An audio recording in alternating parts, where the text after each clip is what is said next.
Well, hello everybody, and welcome to Homes New York with Andrew and Stephen. I'm Stephen Love, And I'm Andrew Weiner. and today we just want to kind of discuss current market conditions and how the general economic picture is affecting real estate here in New York City, particularly Manhattan. And just to give you all kind of an idea about, let's just take a picture of uh, Manhattan sales. We're going back to 2010, and you could see kind of the spikes. And yeah, very interesting. You see this trough here, 2020. This is obviously pandemic. And then as we're getting out of the pandemic, boom, look at what happened. Um, we had a real spike of activity, right? And then once the interest rates shock happened, boom, again, we're in a trough. Oh my God. Interest rates are up at 7%. Um, Inventory is also low. Um, and and here we are today. Let's see the snapshot. Total recorded sales in Manhattan in the month of March, this past March, 683 units compared to 858 units the same month the year before. And you see the line is, uh, it spikes and shocks. Andy, what do you think about this? So, basically, when you look at the recorded sales, all these macroeconomic events always have a big impact. COVID obviously stopped everything for a couple of months in New York City, and then things started to gradually pick up.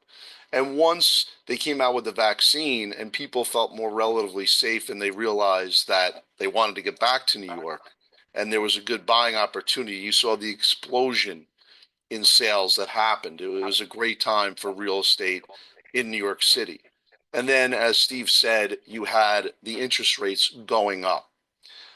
And that really like put a damper on it. It not only made it more expensive to purchase apartments, but it also for sellers it increased the cost of if they were going to sell their place and upgrade, let's say, they were going to have to pay a higher interest rate than they were, so the monthly cost would go up. So that decreased the supply, created a lot of challenges, and you can see how it came down.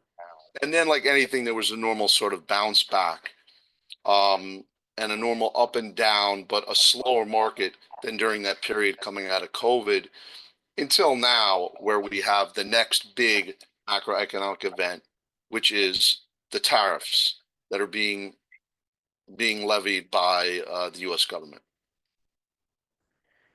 Right. So the tariffs are a tax.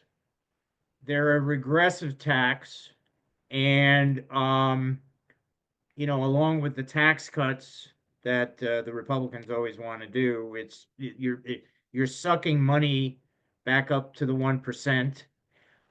In my market, where I list a lot up here in Hudson Heights, which is more of a mid-income range area, what I've been experiencing really for the past 2 years, it's been during this period of interest rates. Everybody looks at their monthly overhead. So between the maintenance, if you're buying a co-op, the maintenance on the apartment, plus your debt service, because most of the people in a middle class market are going to have a mortgage. They're going to need a mortgage. They'll put 20% down, right? And the interest rate shock just made the monthly overhead go up. So bam, demand went down.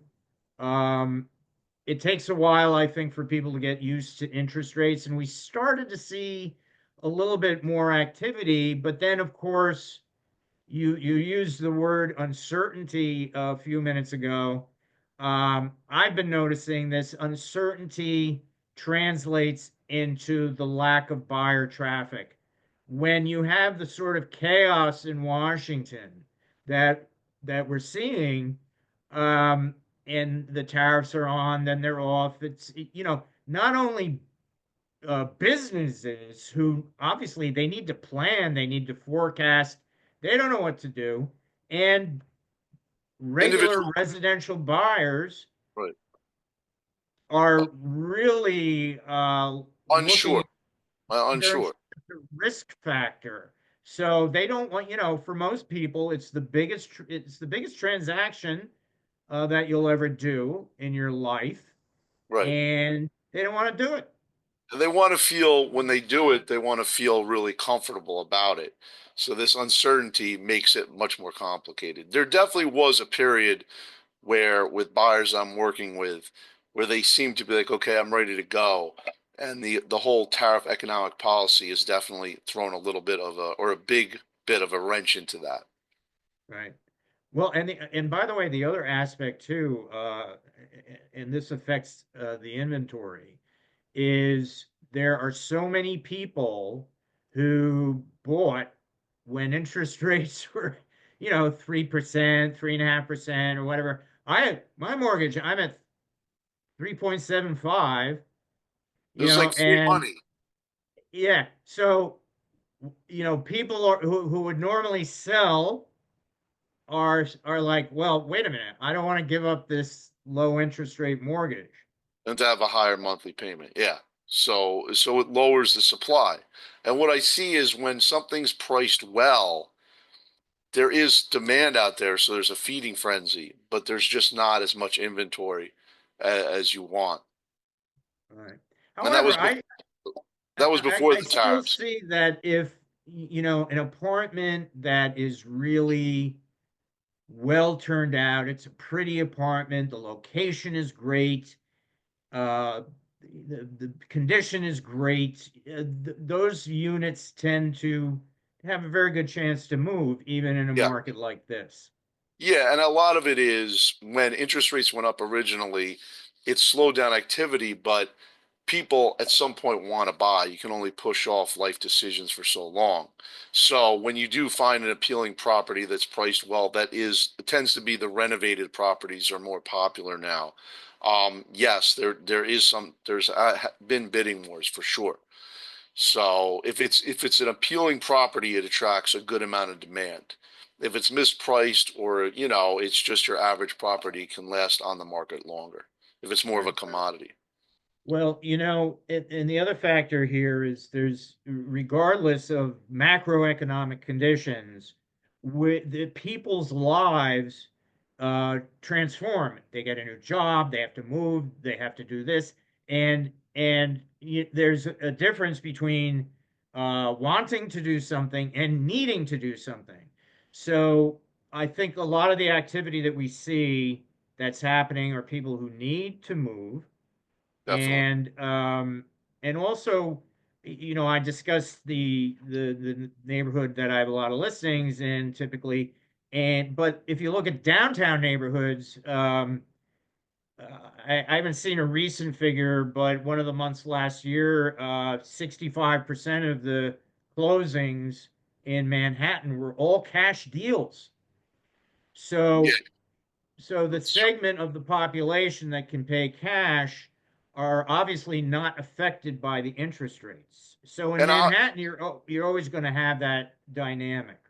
right, and people buying all cash might see it, the fact that prices there was a ceiling on prices because of the higher interest rates, because there was lower demand from not all cash buyers, that it was a good buying opportunity for the right property Right. because they're not And affected by the interest rates. you're a data guy, like the tariffs. What do you can you draw a line from tariffs on various goods and services and how it's going to affect real estate in Sure. Manhattan? Sure. The biggest effect it's going to have on real estate is basically raw materials that go into construction or renovation. People might not realize this, but we get 80% of our lumber is imported into this country and 30% comes from Canada. So lumber is a big deal, wood's a big deal. Same thing with where stone tiles are used in apartments. A lot of that comes from Mexico. And when you look at like the granite and marble costs, they majority of them come from Europe. And this is, all areas going to be affected by the tariff. Also, you have steel, is basically steel comes from Canada, China, and Mexico. And those are three areas that are going to be greatly affected by the tariffs. So as these raw materials and also like for renovations, you're going to have appliances, fixtures, cabinetry, and glass. That a lot of that comes from these countries also. The tariffs raise the prices. They're like a sales tax, like you were saying before. So that's going to increase the cost of construction, the cost of renovations, and therefore increase prices or put an upward pressure on prices. Right. So here we have again the I word, inflation. And Right. just today, New York Times uh, headline: Trump lashes out at Powell after Fed chair's tariff warning. Yeah. Uh, Trump wants Powell to lower the interest rates. Um, I guess that That's would be good. Yeah, I mean, but you can't But just at the same argue. time, you gotta, But the problem is the thing is, honestly, when you lower interest rates, that actually tends to cause inflationary pressure, and stimulate the economy. And so we have that issue. Like everything with macroeconomics, it's never an easy thing. Like you just do one thing and it causes another. There's always other effects. right. And you don't want to artificially start to manipulate the market. This is all being created by the tariffs. So then trying to do something else to counteract the bad effect of the tariffs. It's almost like, you're taking one drug, so then you take another drug to combat the side effects of the first drug. Right. It's not that easy. The Treasury is supposed to be an independent body that's doing the best it can to balance economic growth versus inflation. Or you mean the So Fed? the Fed, that's what I meant, the Fed. Right. All right. So, obviously, we're not going to solve all the problems, but as real estate professionals, one thing that I would like to offer buyers is this notion is that your entry point into the market in terms of buying a new home is going to be great. It's good because the prices have been depressed. The prices have been driven down.